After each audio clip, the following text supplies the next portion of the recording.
super important that you're committing to yourself. You're committing to the peace within yourself, number one. So therefore you're committing to a practice, a daily practice. Getting a good night's sleep, waking up and having a cold shower, or making your healthy morning smoothie, or taking a walk outside and just being appreciative for nature and for this planet, Earth, that provides everything without an agenda, without any kind of contract or expectation. Mother Earth is just here to nurture and provide. Your commitment to meditate daily and journal daily. So there's a lot of aspects of being committed to yourself so that you can create a strong foundation of happiness. Second step is finding neutrality. Finding that neutrality in yourself. Now that's really challenging because we come here with certain karma and karmic responsibilities. We come here with soul contracts. We come here in an environment that we may feel very limited in. We also are here with people, parents, family, friends, spouses, other people that we are trying to navigate around and understand and serve roles for and, grow with. So all of these challenges, the economy, climate, there's so many factors in living that finding neutrality in our lives, like as a daily thing, is the second step to happiness. Finding that neutrality is a lot of work.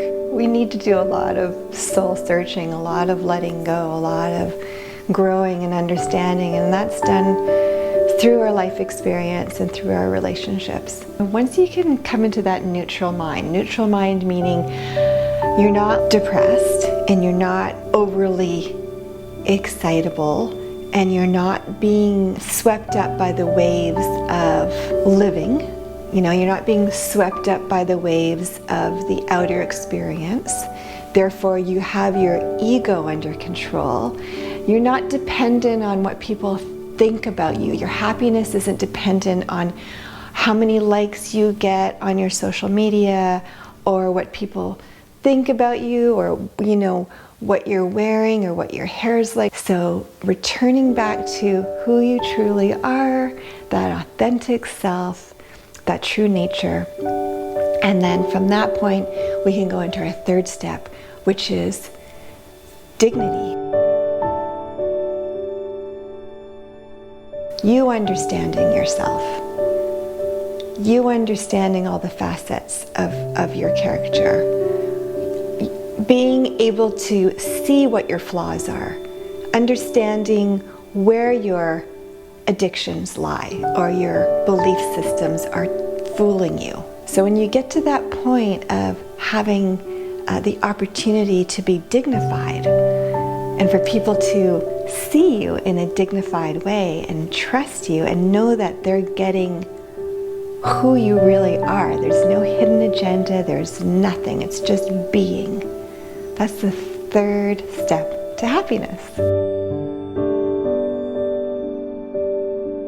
Knowing that you're completely connected with divine, with the divine, with a higher essence or a higher power, higher awareness.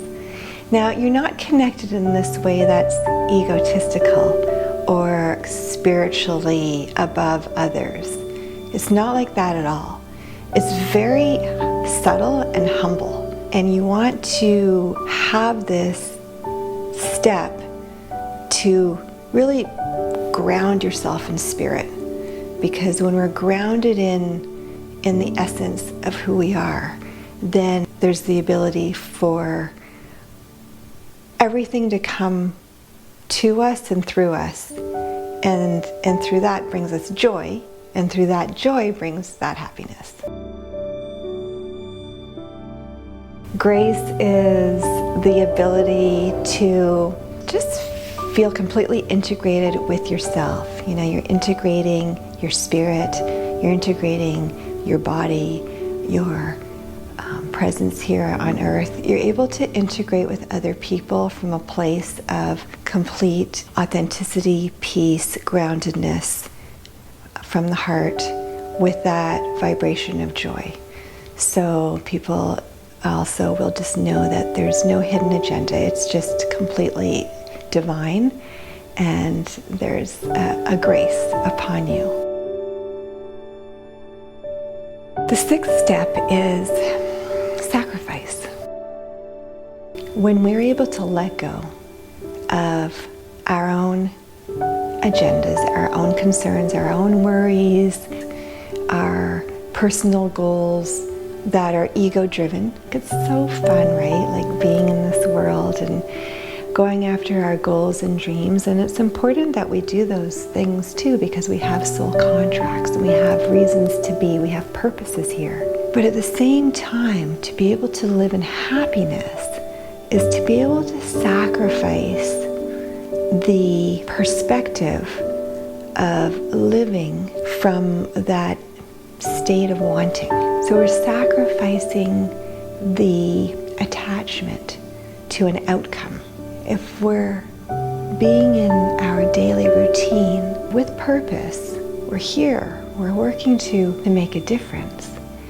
But our perspective is from that place of guided non-attachment, connected to the whole. There's that element of sacrifice there. And the seventh step is happiness.